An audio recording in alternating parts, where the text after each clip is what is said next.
The Wyrmsreach Forest loomed before them, its massive trees twisting together like the bars of a prison. Thick mists clung to the ground, swirling around their boots as the group entered the ancient woods. No birds sang here, no wind rustled the leaves. Only silence greeted them, broken occasionally by the crunch of dead foliage beneath their feet.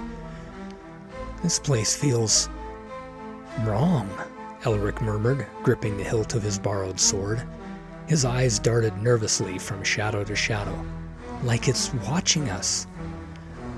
"It probably is," Cale quipped, his voice low as he moved lightly along the forest edge. "Places like this tend to have a personality, and this one, very unfriendly." "Enough chatter," Dane said, his blade glinting in the faint light that filtered through the canopy. "We stay focused. The veil lies deeper within." "The veil?" Elric asked, glancing at Rodan.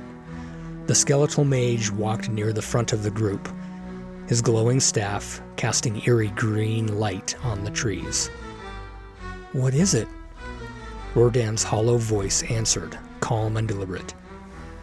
"The veil is the boundary between Elendor and the Shadow's domain. It's where Neremor fell, and where the oath was broken."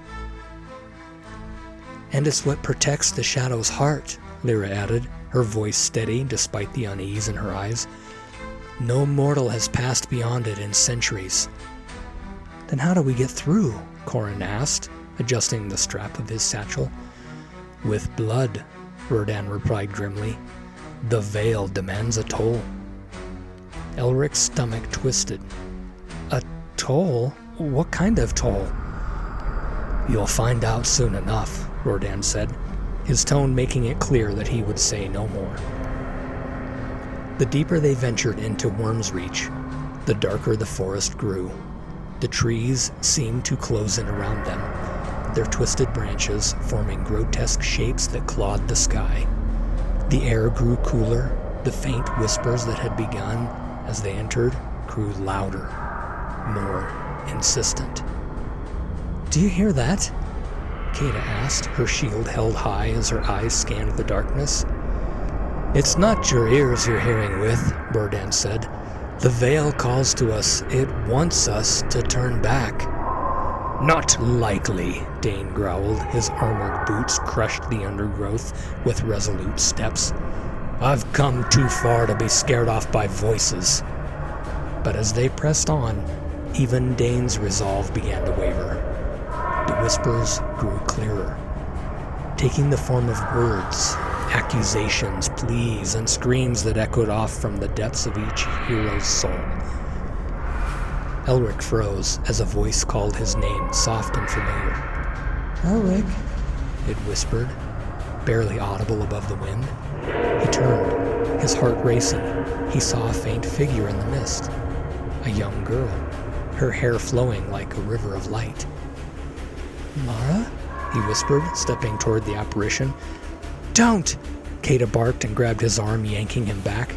The figure dissolved into mist, its features twisting into something monstrous before fading away entirely. "It's not real. The veil uses your memories against you." "Whatever you see or hear, keep moving," Lyra added, her runes flaring as she muttered a protective incantation. "The veil will try to break us." After what felt like hours, the group came upon a clearing. At its center stood a massive archway formed of ancient stone, carved with runes that pulsed faintly with crimson light. The archway shimmered, its interior filled with a swirling black mist that seemed to stretch into infinity. "The veil," Rodan said, his tone reverent. "Beyond lies the Shadow's domain." As the group approached, the ground beneath the arch began to glow, and a deep, resonant voice echoed from the stone. "Who dare seek passage?" "Step forward," Rodan said, his voice low. "It demands the toll." One by one, the group approached the arch. Dane stepped forward first, his broad shoulders squared. The glow beneath his feet flared, and the voice spoke again.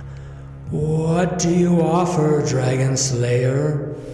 Dane's jaw tightened. My strength, he said simply. The light dimmed, and the voice responded. Accepted. Kale approached next, his movements cautious. The glow returned, and the voice asked, What do you offer, Shadow Walker? Kale hesitated, his usual bravado faltering. My loyalty, he said at last. Accepted. One by one, the others stepped forward, each offering something deeply personal. Lyra gave her knowledge, Corin his compassion, Kata her unyielding resolve. When it was Elric's turn, his legs felt like lead. He stepped into the glow, his breath shallow, and the voice addressed him. And you, unmarked one, what do you offer? Elric swallowed hard, his mind racing. He had no grand strength like Dane, no magical knowledge like Lyra. What could he possibly offer? My courage, he said finally, his voice barely above a whisper. The light flared brighter than before. Accepted. As the group gathered before the veil, the voice spoke one final time. You may pass, but know this. What lies beyond will claim a part of you. Step through, and you are no longer what you were. Rordan was the last to approach. The voice hesitated before speaking. And you, one who is neither living nor dead, what do you offer? Rordan chuckled, his tone dry. I offer what I have left, my purpose. The glow dimmed, and the voice fell silent. Together, the seven stood before the veil, their resolve hardening. One by one, they stepped through, the swirling mist swallowing them whole. On the other side, the world was stark contrast to the Wyrmsreach. The ground was barren and cracked, the sky a swirling mass of black and crimson. In the distance, a massive citadel rose, its jagged spires piercing the sky like claws. This is it, Rordan said, his voice heavy. The Shadow's domain. As the group pressed forward, Elric felt the warmth of the blade at his side, a faint reassurance in the oppressive landscape. The veil was behind them, but the true battle lay ahead. And somewhere in the distance, a shadow watched.